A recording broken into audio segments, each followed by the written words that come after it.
Roosevelt, France, and many of the other countries who would later become involved in World War II supported Neville Chamberlain in his attempts to get Hitler to promise peace.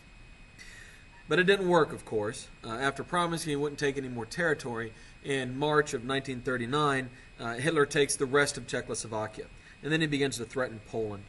Britain and France promised to protect Poland and try to get the Soviet Union to join in an alliance to do so.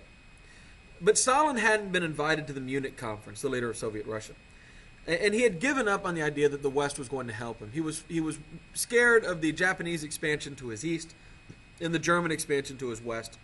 And so, in August of 1939, Hitler and Stalin will sign the Nazi-Soviet Non-Aggression Pact. It starts out as a secret treaty, but it becomes known fairly quickly. And essentially, Stalin, who probably hated Hitler more than anybody else, or at least as much as anybody else, had become convinced that America and France and Britain were never going to help him.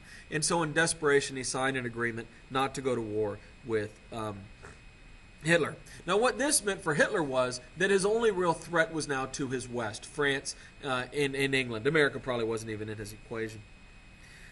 So on September 1st of 1939, Hitler invades Poland. The Polish army fights nobly. They fight very hard.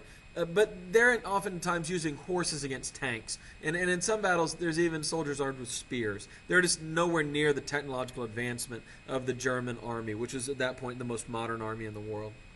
With the invasion of Poland, Britain and France declare war on Germany, and the European phase of World War II has begun.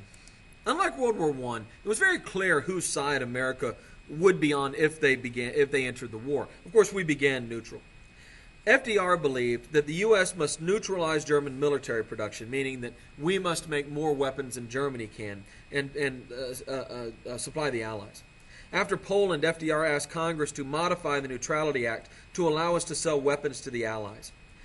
Congress did so, but it was still cash and carry, meaning they had to be paid for up front and they had to be shipped on Allied ships.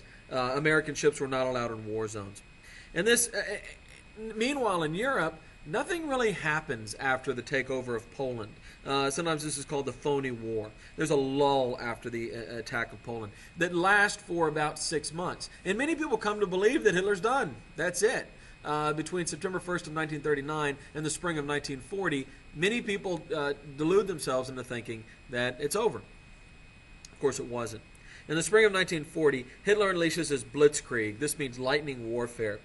He storms very, very rapidly into Denmark, Norway, the Netherlands, Belgium, and of course France.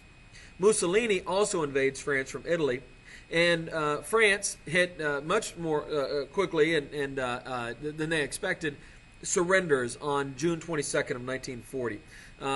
Sadly, the French had once again beefed up the line between Germany and France, and the Germans, just like they had done in World War I, just simply went through the Netherlands and Belgium and got France that way. It's a little embarrassing that happened twice, 20 years apart. France surrenders, and the French government is replaced by a puppet German government called the Vichy government. There are, of course, French freedom fighters who will continue to fight to free France throughout the course of the war.